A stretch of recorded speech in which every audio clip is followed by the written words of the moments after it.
Көмір жағып отырып, качагар болгондон жададыңызбы? Андай видеону айначен көрүп туруңуздар. Отработка менен ызда турган горелканы Гүлжигит Таксыр жазып атыптыр. Ошо Казакстанда, Кыргызстанда кеңири таралып тренд болуп аткан отработка менен бир жагып көрбөйсүзбү деп мага келиптир да. Анан мен кызыгып көрүп, азыр Гүлжигит Таксыр экөөбүз жагып бардыгын граммда эсептеп көрдүк. Канча кетет, не кетет. Кыскасы азыр эсептесек, менин үйүмдүн квадраты 380 квадрат. Граммда бүт барын точно эсептесек, саатына 2 литр кетти. 9 болду. 9 Грубо эгер деп коелу. буну регулировка кылып коерсо болот экен, чоңойтуп, азайтып, эконом кылып. Эгер мисалы көпчүлүктүн үйү менин оюмча бир 120-150 квадрат болуш керек. Ушундай болуп көпчүлүгү. Алардыкы да бир аз азайса керек, 1,5-1 литрге чейин түшкөндөр болобу? 1 литр болот. 1 литр 8 граммга чейин болот. Эгер үй жылуу болсо, ысыкты кармаган болсо, анда 8 граммга чейин түшөт. Эгер үй кол тийбегенге чейин ысыса, бирок мустакты кое бербесе, анда 1 литр 1,5 литрге чейин барат. Үйгө да зависит этет, канча отун кызыбасын, патологон жылуу кетип калат, сырттан муздак кирет, кармабайт, от көп жагышка туура келет. Ооба, туура айтасыз. Үйдүн жылуулугунан зависит этет да, ошодон. Кыскасы мен өзүмдүн үйүмө айтып берейин туугандар. Мен мисалы азыр 2 литрди отработканын баасы оптом алса 10 сомдон экен, Оптом 10 сомдон алабыз. Мисалы жанагындай май саткан жерлерге барып, бачок менен алып келип койсоңуздар, ошондо 2 литрин 20 сом болот. Эгер токтотпой 24 саатка жага турган болсок, 480 сом. Грубо 500 сом кеткен күндө деле 500 сом менен 380 квадрат метр жылытып атпайсызбы? 380 квадраты 15 000 менен менин үйүм 24 саат бою жылып турат экен. Бир ай бою. 30 күн. Бунун эми көмүргө салыштырып берели туугандар. Көмүрдү ташып келиш керек, улам салыш керек, улам жагыш керек, туурабы? Ошондой. Умный печкалар болсо, алар көп чөп коюп атат. Печкага көп жеткен. Умный печкага действительно мындай эсептеп, угуп көрүп атабыз, көп чөп атат. Бунун отработканын ушул горелканын жакшы жери көмүр жагып бар болбойт экенсиң.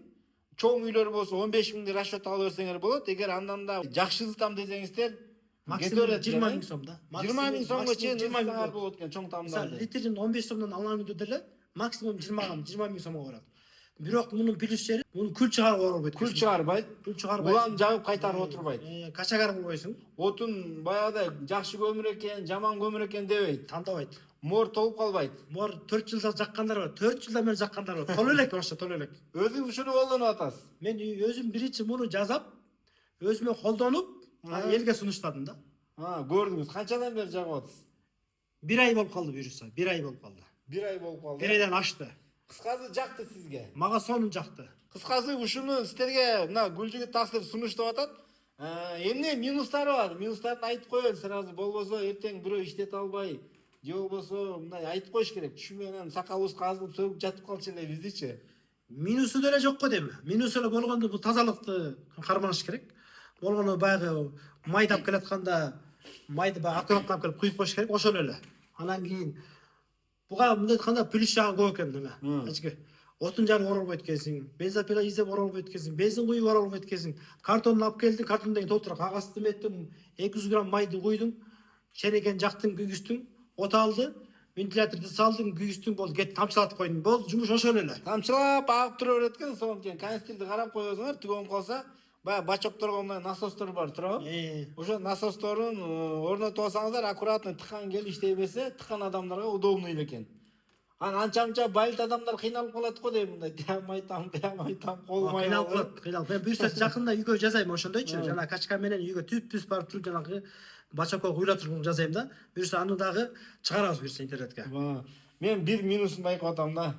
Жана май саткандар, отработка саткандар адам менен сүйлөшпөй калбаса эле болду деп атам да. Мен отработка саткандарга айтайын деп атам. Силер мага кайрылышыңар керек депчи. Мага рахмат айтасыңар депчи. Анткени сотасы жүрүп атат да. Отработка өтүп атат, отработка көтөрүп да кетиши мүмкүн. Жок, анткени туугандар мен байкап атам. Өзүңүздөр деле байкап атсаңыздар керек. Азыр ток менен отурчу элек илгери, уже лимит бар. Ызыта албайсың. Кээ бир акчалуулар бар да.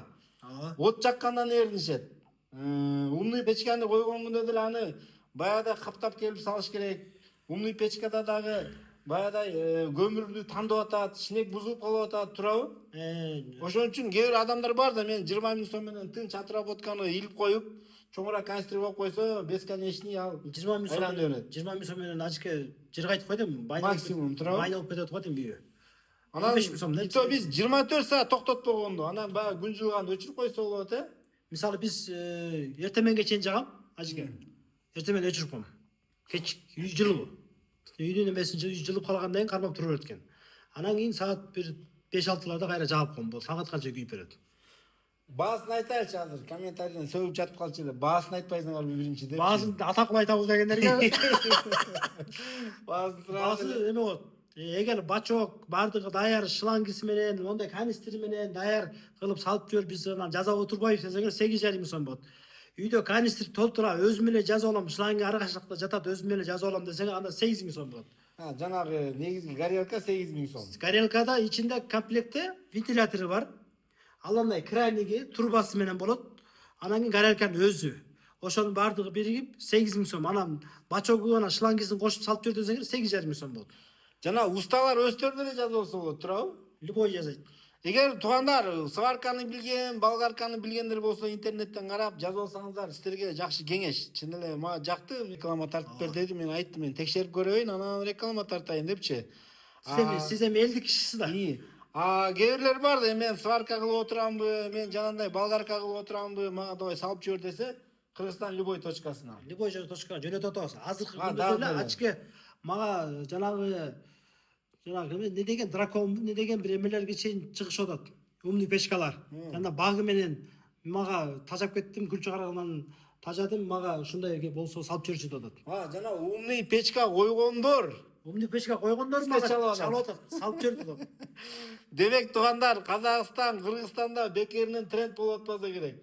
Мен карап булам таң калып коем да, Казакстанда түмөнө цехтерде түмөнө пачкалап жөнөтүп атат го түмөнө бардык жактарга. Кетип атат. Алар түмөнө 100дөн жасап коет экен да. Трендтен калбай, Гүлжигит ажыке дагы бир жазап туруп колунда өнөр болсо кыла берет экен да. Бул эми изденген адам, жөн тура албаган, мындай тыпыраган адам да, тагы нур өрөт.